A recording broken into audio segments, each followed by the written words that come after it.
Bonjour, bonjour à tous. Alors c'est Tata Armel. Alors je venais un petit peu auprès de vous parce que j'aurais voulu vous communiquer quelque chose qui va se passer, un petit événement, une petite conférence en fait pour nous encourager en tant que femmes disciples et en tant que femmes matures. D'accord? Donc ceci dit, nous allons nous retrouver le vendredi 10 la semaine prochaine sur une conférence fermée Mythe. Donc pour toutes les personnes qui sont intéressées, d'accord? Je vous enverrai vous m'envoyez un message et nous allons nous entretenir un petit peu pour voir, parce que le sujet de cette conférence, c'est ce que la jeune fille doit savoir au sujet de la virginité. C'est un sujet que le Seigneur a mis dans mon cœur, et puis il y a déjà depuis quelques années, je me rends compte que la fille qui est encore vierge a un souci avec le monde, a un souci avec la société. Parce qu'en étant elle-même dans cette situation de virginité, elle n'arrive pas. Et j'ai vu beaucoup de choses qui se passent aujourd'hui par rapport à ça, dans le milieu scolaire, donc où j'aimerais vraiment échanger d'abord dans mon groupe de lecture, qui est autour de la Bible. Et puis si je me permets de venir vous communiquer cette information, c'est parce que je souhaiterais aussi pour toutes les mamans, toutes les tatas, toutes les mamans, hein, les tatas, les mamies, parce que j'ai constaté aussi que dans notre société, il y a beaucoup de parents qui avons aussi abandonné. Et c'est une conférence où je souhaiterais que chacun de nous soit reboosté.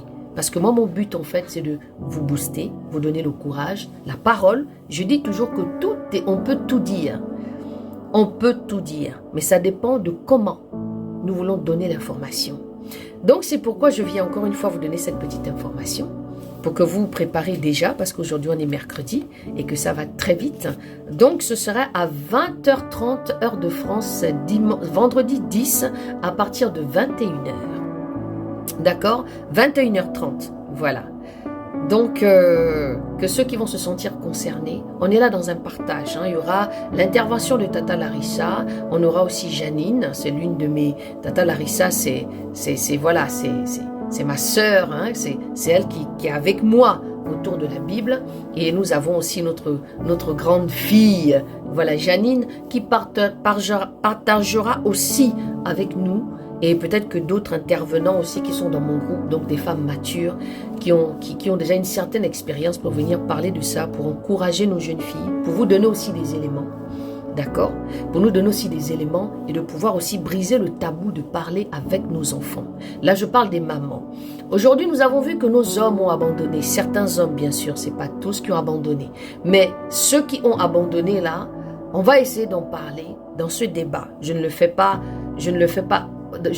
sur TikTok parce que c'est vraiment quelque chose de privé, et je crois qu'il y a une catégorie de femmes que le Seigneur voudrait interpeller, une catégorie de mamans, hein, et de femmes disciples, parce que nous sommes des femmes disciples d'abord dans un premier temps. Nous sommes la lumière du monde, d'accord? Donc par rapport à ça, nous devons avoir l'attitude de pouvoir parler à nos enfants, à nos petits-enfants, à nos neveux, par rapport à ce monde qui part aujourd'hui un peu dans tous les sens. Donc c'est pourquoi Dieu m'a mis à cœur de commencer à travailler sur toutes ces choses pour pouvoir nous aider.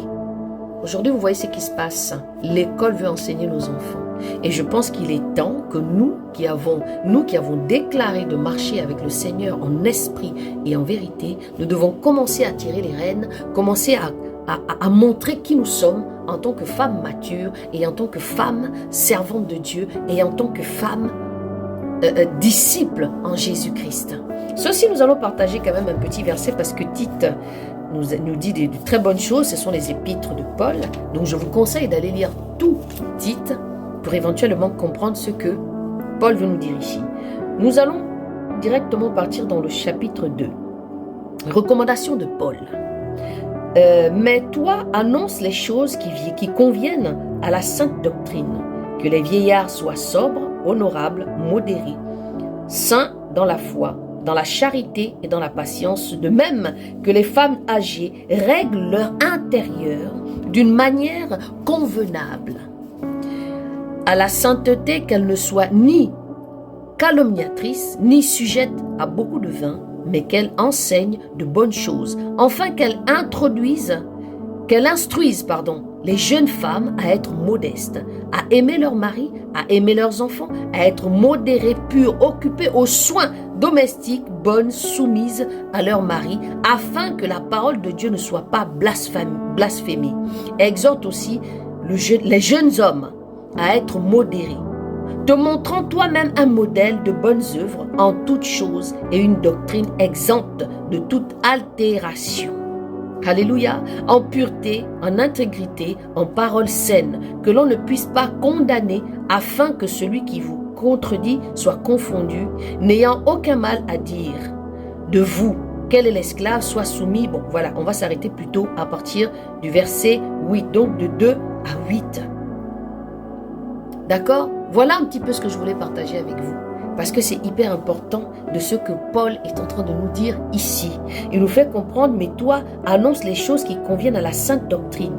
Que les vieillards soient sobres, honorables, modérés, saints dans la foi, dans la charité et dans la patience. De même que les femmes âgées règlent leur extérieur d'une manière convenable à la sainteté et qu'elles ne soient ni calomniatrices, ni sujettes à beaucoup de vin. Alléluia. Mais qu'elle enseigne de bonnes choses afin qu'elle instruise les jeunes femmes à être modestes, à aimer leur mari, à aimer leurs enfants, à être modérées, pures, occupées aux soins domestiques, bonnes, soumises à leur mari, afin que la parole de Dieu ne soit pas blasphémée. Exhorte aussi les jeunes hommes à être modérés. On va s'arrêter à 6. Sinon, moi j'ai pris 7 jusqu'à 8. Parce que je voulais vraiment qu'on soit dans un contexte de chaque chose. Et c'est Paul ici qui explique toutes ces choses. D'accord? Donc, cette épître pastorale fut écrite après la libération de Paul de sa première captivité romaine. Donc, mes tatas, mes mamans, ici, les féministes vont tomber sur cette vidéo, elles vont dire, bon, ben voilà, c'est pas normal, la femme n'est pas faite que pour être à la cuisine et pour occuper. Mais ici, j'ai envie de parler aux femmes disciples, celles qui ont rencontré Jésus, celles qui marchent vraiment avec le Seigneur, celles qui savent que leur vie est soumise au Maître, Rabouni. C'est de celles-là que je viens parler aujourd'hui. Donc, c'est à vous que je viens communiquer cette information. Sentez-vous libre. C'est vraiment un moment de partage, un moment d'édification, parce qu'on va s'édifier chacun de nous. Il y aura des témoignages. Moi-même, je porterai un témoignage aussi. Je porterai certains témoignages, parce qu'on va être dans la réalité, on va être dans les faits. Nous sommes des disciples, nous sommes des femmes chrétiennes, et nous devons nous réveiller. La femme chrétienne, c'est pas seulement ce que nous voyons là, ici et là, non. La femme chrétienne, c'est celle aussi qui enseigne. C'est celle aussi qui va parler aux enfants. C'est celle aussi qui va parler, qui va éduquer aussi ses enfants d'une certaine manière. Nous devons nous réveiller par rapport à ce qui se passe au jour d'aujourd'hui. Donc, je serai en live avec vous le samedi, mais je mettrai une vidéo comme je fais d'habitude pour annoncer ce live de transformation. Et le vendredi 10, j'aimerais que nous soyons encore tous transformés et je pense que ton témoignage va aussi nous apporter quelque chose. Je ne ferai pas de live Facebook, ce serait vraiment en privé, entre nous, entre femmes, entre disciples. Donc c'est pourquoi je viens vous donner ce message, cette information, pour que chacun de vous prenne des dispositions pour pouvoir participer à cela. Mais avant ça, une fois que vous allez envoyer votre demande, j'aimerais d'abord échanger avec vous. Voilà, parce que c'est hyper important.